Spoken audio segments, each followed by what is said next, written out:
Hi, I'm Dr. P.K. Talwar, cosmetic surgeon, New Delhi, and I'm practicing cosmetic surgery for more than 30 years now. Previously, I was attached to Apollo and Max hospitals, and now I'm running my own cosmetic laser surgery center at Greater Kailash Part 1, New Delhi. हमारे एक दर्शक ने पूछा हमसे कि after rhinoplasty will the scar be visible और not. तो उनको शायद ये राइनोप्लास्टी कराने का सोच रही हैं और उनको शायद ये डर है कि ये स्कार जो है उनको कहीं विजिबल रहेगा कि नहीं।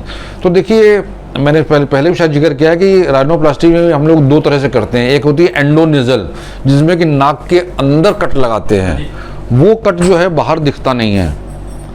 और दूसरा होता है एक्सटर्नल राइनोप्लास्टी, जिसमें कि हम हल्का सा कट यहाँ लेते हैं और जिसमें कि स्कार बहुत ही बारीक आता है और फेड हो जाता है।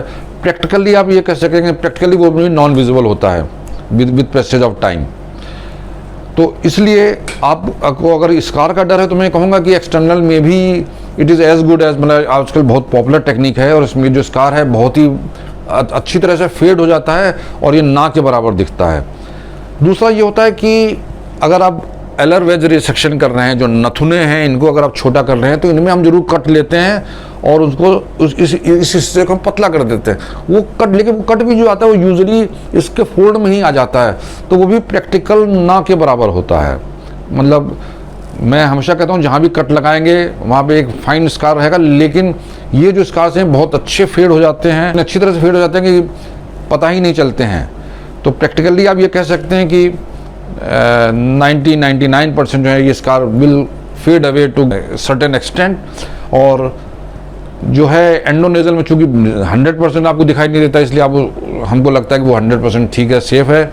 लेकिन अब जो टेक्नोलॉजी जैसे एडवांस हो रही है तो आजकल एक्सटर्नल राइनोप्लास्टी काफ़ी पॉपुलर हो गई हैं, जिसमें यहाँ पे उठा के अब काफ़ी कुछ काम किया जा सकता है। कट जो हम लोग कॉलोमेला में देते हैं बीच में, तो आपको अगर राइनोप्लास्टी करा रही हैं तो आप अपने शहर के किसी अच्छे कॉस्मेटिक सर्जन से मिले और उनसे डिस्कस करें कि वो कौन सी टेक्निक करना चाहेंगे। और दोनों ही टेक्निक अच्छी हैं, ये बेसिकली डिपेंड करता है सर्जन की चॉइस के ऊपर।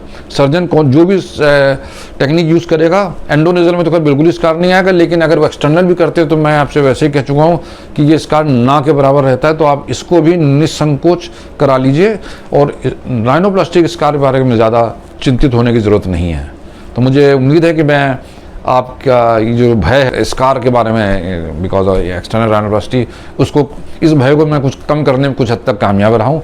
लेकिन इसके अलावा भी अगर आपके मन में कोई भी प्रश्न है, कोई शंका है, तो आपका स्वागत है, आप हमारी टीम से संपर्क करें। हमेशा की तरह हमें बहुत खुशी होगी आपके किसी भी प्रश्न का उत्तर देने में।